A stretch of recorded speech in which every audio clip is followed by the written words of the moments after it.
பொதுமக்களின் சார்பாகவும் இந்த போராட்டத்தை நாங்கள் முன்னெடுத்திருக்கின்றோம். வியாபாரிகள் எங்கேயாவது கோஷம் போட்டோ அல்லது கொடி பிடித்தோ எங்கேயாவது பார்த்திருக்கிறீர்களா? அங்கொன்று இங்கொன்றுமாக நடக்கும்.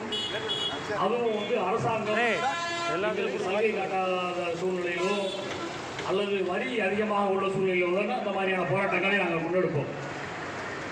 இன்றைக்கு அருப்புக்கோட்டையினுடைய நல்லூர் வியாபாரிகள் சங்கம் இந்த எடுத்திருக்கின்ற போராட்டமானது பேருந்து நிலையத்தை விரைந்து முடிக்க வேண்டும்.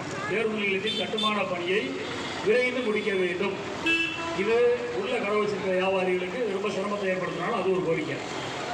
இரண்டாவதாக நாங்கள் வச்சிருக்க கோரிக்கை என்ன அப்படின்னு கேட்டீங்கன்னா, ஈத்திரிச்சாலை தோழர் சொன்ன மாதிரி பஞ்சிமத்தை கேட்கல.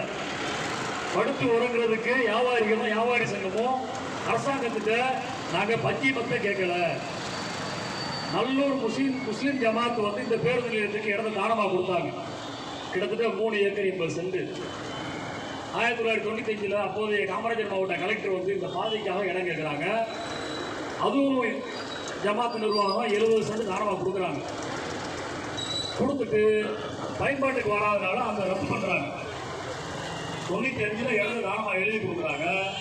திரும்ப 2 வருஷத்தில் வரி கட்ட சொல்கிறனால அந்த இடத்துக்கு வரி கட்ட சொல்கிறனால ரத்து பண்ணுறாங்க. திரும்ப 2000ஆம் ஆண்டில் அப்போதைய நகராட்சி நிர்வாகத்துடைய கமிஷனர் நம்மளோட அப்துல் ரஹ்மான் அவர் இப்போ உயிரோட போக செய்கிறாரு. ஊர் மக்களுக்கு நிறைய செஞ்சவர், இந்த நல்லூர் ஜமாத்துக்காக பாடுபட்டவர். அவர் நாங்கள் நினைவு கூறுறோம். அவருக்கு ஒரு கடிதம் எழுதுறாங்க. அருப்புக்கோட்டை நல்லூர் நகராட்சியிலிருந்து இந்த திட்டத்தை நாங்கள் அமல்படுத்த போகிறோம். நீங்கள் எழுதி கொடுத்து ரத்து பண்ணதை திரும்ப மக்கள் பயன்பாட்டிற்காக நல்ல அடிப்படையில் எழுதி கொடுங்கன்னு கேட்குறாங்க. மாணவர்களும் எழுதி கொடுத்துட்டாங்க. 95 ஒரு முறை எழுதி கொடுத்து ரத்து பண்ணியிருக்காங்க.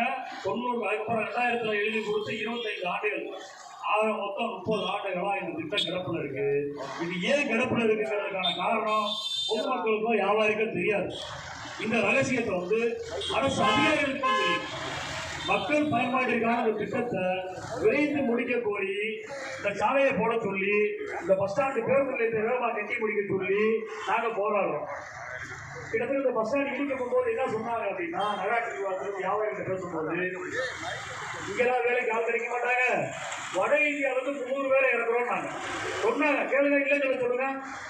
300 பேரை இறக்குறோம், 6 மாசத்துல கட்டி முடிச்சு பயன்பாட்டு கொண்டு வந்துடுவோம், எங்களுக்கு நிறைய கால்வெளி கொடுன்னு கேட்டாங்க. அரசு நிர்வாகம் கேட்கறதுனால வியாபாரிகள் ஒத்துழைச்சோம். இடிக்கிறது வேகமாக இடிச்சுட்டாங்க. கெட்டது இந்த பில்டிங்க 5 பேர் 4 பேர் வேலை எப்படி கட்ட முடியும்? இன்னும் 800 சென்டில் வீடாக கட்டுறோம். 3 ஏக்கர் நிலப்பரப்பு ஒரு பஸ் ஸ்டாண்டு கட்டுறீங்க. அருப்புக்கோட்டை பயன்பாட்டுக்கானது. அந்த பயன்பாட்டுக்கானதை நீங்கள் மக்களுக்கு விரைந்து செஞ்சு முடிச்சு கொடுத்தாலும் நல்லா இருக்கும். அதை நீங்கள் செய்ய தவறுனால்தான் இன்றைக்கி நாங்கள் இந்த ஆர்ப்பாட்டத்தை முன்னெடுத்துருக்கோம்.